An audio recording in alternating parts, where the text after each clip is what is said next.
Hi guys, welcome to today's video. In today's video, we'll look into a scenario in which all the German countries unite, including Liechtenstein, Austria, Switzerland, and Luxembourg. I know not all of them are majority, only Austria and Germany and Liechtenstein, I believe.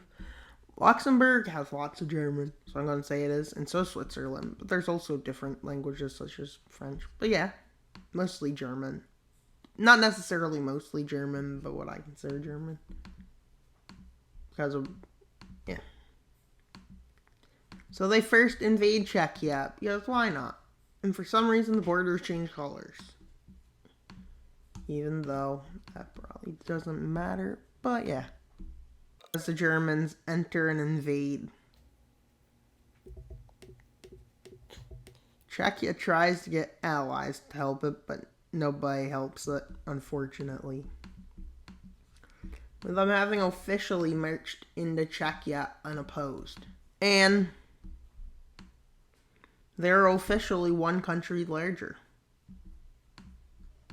And so they invade into Slovenia, which is a big deal, because why would you invade Slovenia? Because I want to get to the Adriatic Sea. Who doesn't like when Germany gets bigger?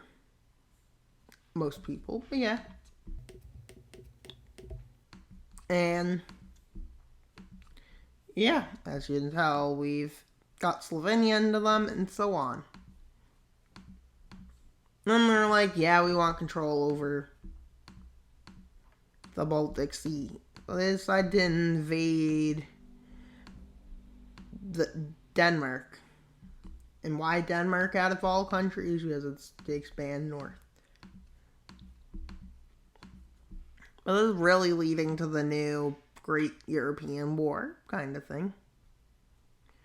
Within 6 hours, Denmark looks like this, and by the 7th hour, Denmark is gone. At least they lasted an hour longer than the last time they were invaded. That's good for them.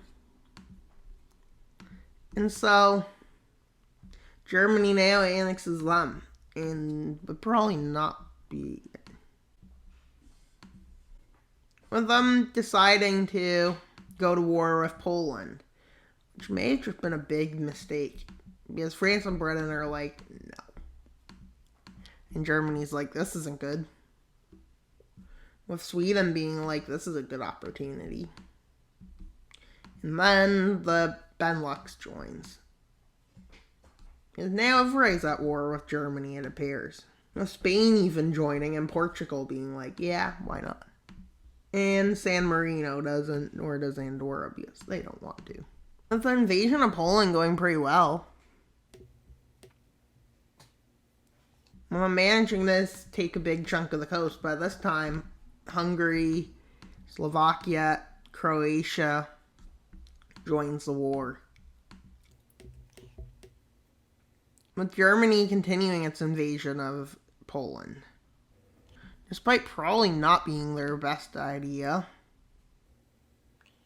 And they also send troops into Hungary and Slovakia. And Croatia. But they leave some of their fronts open to the invasion by France and allies. The French-German War, I guess you could say. With Germany having this much land taken from it, then an invasion here, meaning they're basically in a bit of trouble. And so, and then Italy makes an invasion, but only to here, because that's what ends up happening. With Germany sending forces quickly across here and quickly down there.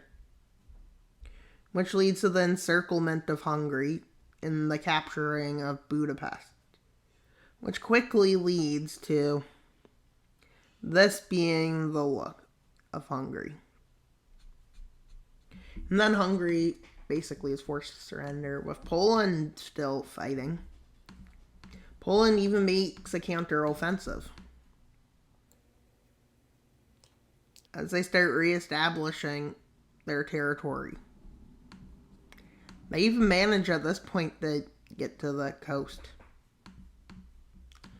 But Germany has managed to get enough troops to stalemate all those fronts.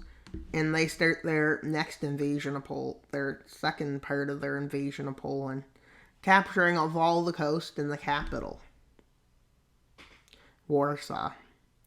And after this, after this part of their invasion, they successfully managed to capture this, with the rest of Poland then falling, as you can tell.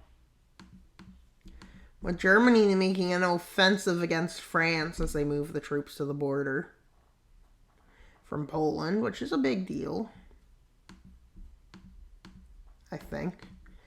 As they decide to move through here, where they moved multiple times before, but their actual plan is to move here to hopefully make it to here, which they managed to do.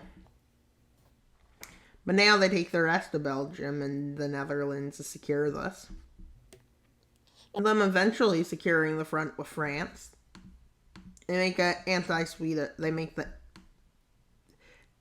offensive, the Denmark offensive, the counter-offensive in the region of Denmark.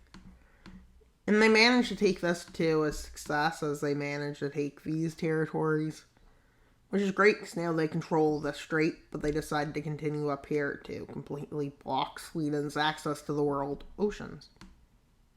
Which is a big deal for Sweden, but this is where they put the front line to and then hold the stalemate.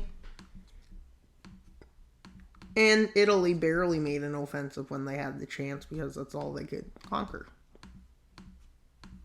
With an invasion of Tyrol starting in the invasion of Venice falls.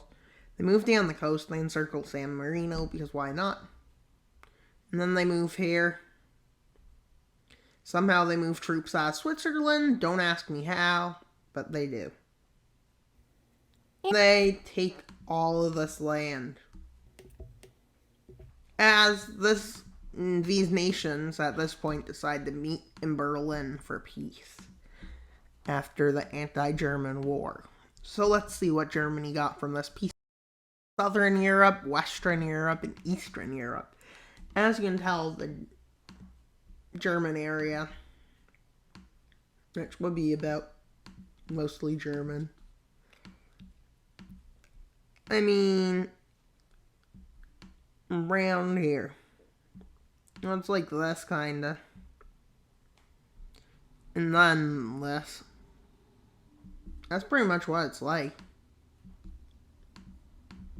This is a German majority areas. I'd say it actually goes over to here. Then this is probably the French majority area. Or you could do it by language group. You could do the Roman. And then we can do Germanic. And chances are, if this was the case, as you can tell, slowly what Germany would probably want to do is make as much majority as they can. Like this. People might move out to here. People might move there. And so on. But as we can tell, this is what it looks like. And then doing it by language groups was probably a better choice than by languages, because languages, there's a lot. And that's what it would look like, most likely. And that's what it looks like, the unified German Empire.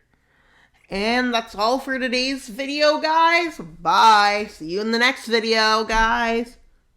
But don't forget to subscribe. We're getting very close. We're 120 subscribers away from the goal, so please subscribe. We're not even halfway through the month of November, so that's good. Hopefully we can get there. And please like and subscribe. Bye, guys.